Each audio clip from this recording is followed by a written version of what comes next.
It was the 35th anniversary of the Super Mario Bros. Series, and Nintendo held a special direct to celebrate it. And this direct had some pretty cool announcements. A limited edition Mario-themed Game & Watch, a port of Mario 3D World with a brand new side game, a limited edition Battle Royale version of the original Super Mario Bros. Game, a physical RC car Mario Kart course creator, and in my opinion, the most exciting announcement of all, Super Mario 3D All-Stars. It was a collection that I could have only dreamed of. Enhanced ports of Mario 64, Mario Sunshine, and Mario Galaxy would all be available on the Switch in the same game. Sure, there were some concerns after the initial announcement.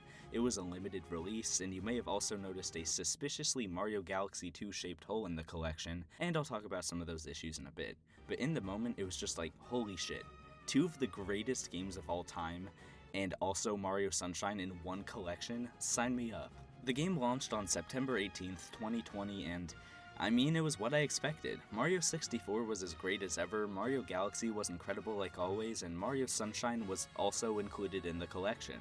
In addition to the games themselves, there were cool descriptions for each of them, support for a shit ton of languages for each game, helpful new menus that you could access at any time while you were playing, and perhaps the best part, well, aside from the games themselves, of course, the incredible complete soundtracks for all three games. Overall, this was a really solid collection. Judging by its worth as a collection alone, I'd give it an 8 out of 10, but the omission of Mario Galaxy and things like the whole limited release thingy lower it down a little to a 7. Or at least that's what I would say if I was making this video over a week ago. You see, this was originally going to be a video in my 5 Years Later series. I was going to take a look at the collection, see how it held up in 2025, and deliver a definitive review score. In other words, I had an entirely different video plan for this. But this game just got rendered useless by the Mario 40th Anniversary section in the most recent Direct, where it was announced that Mario Galaxy 1 and 2 are now being launched as a collection for the Switch. And that's not it. Back in October of 2021, Mario 64 was made available through Switch Online's N64 Classics, and just 3 months ago in the Switch 2 Direct, Nintendo announced a GameCube Classics line, which will include Mario Sunshine. What I'm trying to say here is that all three games that Nintendo tried to make clear would only be available on the Switch through 3D All-Stars are all going to be available on the Nintendo Switch family of systems outside of 3D All-Stars. Now let me set something straight. I am all for people who missed out on buying 3D All-Stars still being able to play the games included in it on their Switches or Switch 2s. So what am I trying to say? Well, I'll tell you in a bit, but before that, we're gonna have to go back in time a bit. And I promise I'm not trying to do this to keep you guys waiting. This rant will probably get a little disconnected as it goes on, and I'm genuinely just trying to do my best to keep it intact by going in chronological order. So let's go back once again to when 3D All-Stars first got announced. I definitely made it clear in the intro how excited I was for the collection, but you may have also noticed that I already had quite a few criticisms, and that's because I and many others did. For some fucking reason, a huge part of Mario's 35th anniversary celebration was the word limited. 5 games, if you include the Game & Watch as a game, were announced during the Direct, and a whopping 3 of those 5 games were available for a limited time only. The Mario-themed Game & Watch was released on November 13th, 2020. The Mario Battle Royale game, Mario 35, was released on October 1st, 2020, and Mario 3D All-Stars was released on September 18th, like I said earlier. And they were all discontinued on March 31st, 2021. This meant that these products were available for 6 months at most, and then after that, boom, gone. This was, needless to say, stupid, pointless, and a ridiculous move on Nintendo's part. What a fun fucking way to celebrate Mario's 35th anniversary by placing a ticking fucking time bomb on fucking everything. Hooray! And like I said earlier, the 3D All-Stars collection itself, not as a product but as a game, wasn't safe from mass criticism either. Namely, for the fact that it felt a little lazy. Did I mean it when I said that it was at the time a perfectly acceptable collection? Yes. But at the same time, the version of Mario 64 here is the base version. Sure, it's an enhanced port, but it's still in the original 4:3 aspect ratio, which is especially jarring given the fact that both Sunshine and Galaxy are widescreen.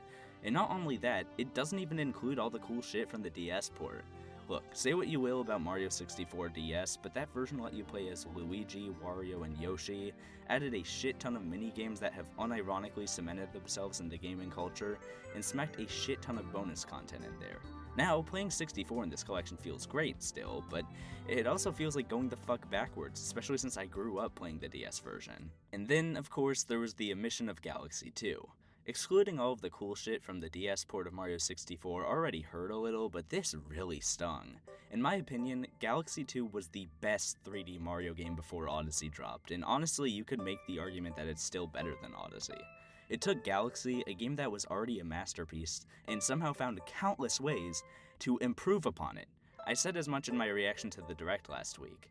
That game is genuinely so important, not just in the history of Mario games, but just games in general, and it just wasn't included in the collection of 3D Mario games while the first one was right fucking there. It sucked, and the worst part was that Nintendo genuinely just did not say shit about why it was excluded. And they had to have seen the backlash because nearly everyone familiar with the collection was asking why it wasn't included in it. Maybe they were gonna include it as DLC, but it was a limited release and they never announced DLC. So for the past 5 years, all we could do was wonder why Galaxy 2 was forgotten. Until now, because in September 2025, Nintendo revealed that it wasn't forgotten, they were just saving it for later so they could take more money from their fans. Okay, yeah, so now is where we get back to the point I was making earlier. When I was complaining about 64, Sunshine, and Galaxy all being available on the Switch outside of 3D All-Stars, I probably sounded like a gatekeeping asshole.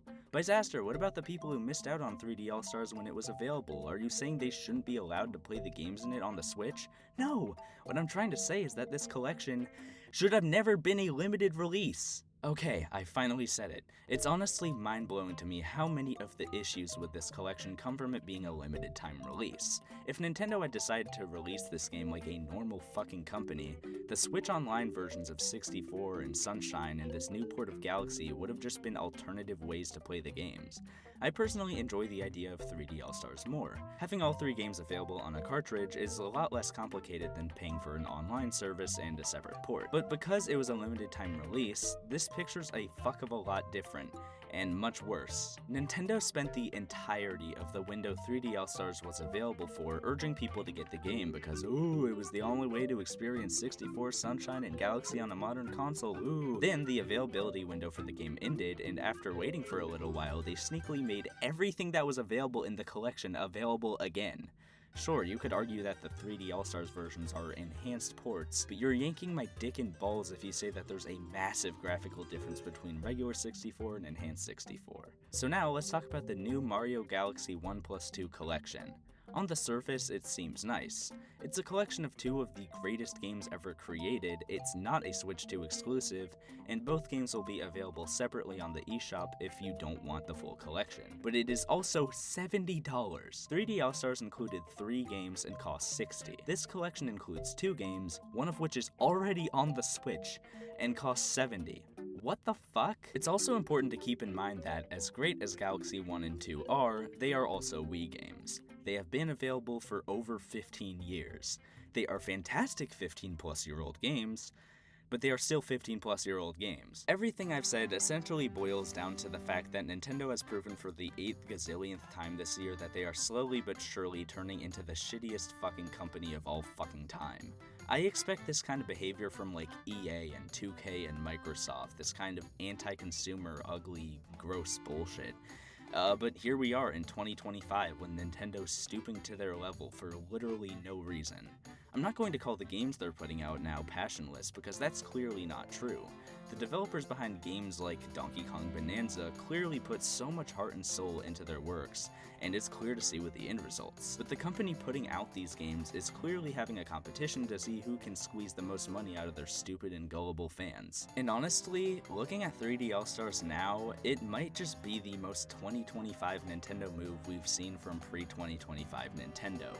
It was already really hard to defend it back when it first got announced, but this new Mario Galaxy port is the final nail in the coffin. As tempted as I am to just say fuck it and give this game a 1 out of 10 solely based on how angry I am writing and recording this video, I'll give it a more nice and logical 4. Ignoring everything I said in this video, it's still a solid collection, and I'll come back to it whenever I want to replay Mario 64 or Galaxy. It also means that I can just skip out on getting the new Galaxy port and just get Galaxy 2 once that comes out. But including everything I've said in this video, it's honestly more useful as a paperweight than a collector's item. One of the most important takeaways from this video is that when people complain about shit like Mario Galaxy 1 and 2 being sold as a collective $70 port, they are not complaining because Mario Galaxy 1 and 2 are bad games. They are complaining because they are old games and have been sold for much lower prices in the past. Selling them at this price now is just fucking ridiculous and really anti-consumer of Nintendo, making 3D All-Stars essentially obsolete when people went out and got it because they were encouraging everyone to do so, makes us look really fucking stupid. Let me give another example. Xenoblade Chronicles 1 is my favorite game of all time, but if Nintendo sold a Xenoblade Chronicles trilogy for $800 and buying it meant that they had permission to come and fucking kill your family, of course people would have fucking complaints about it. It's not because the games are bad, it's because the collection itself is a fucking piece of shit. Alright, I think that's all. So how should I conclude this video? Fuck Mario Sunshine.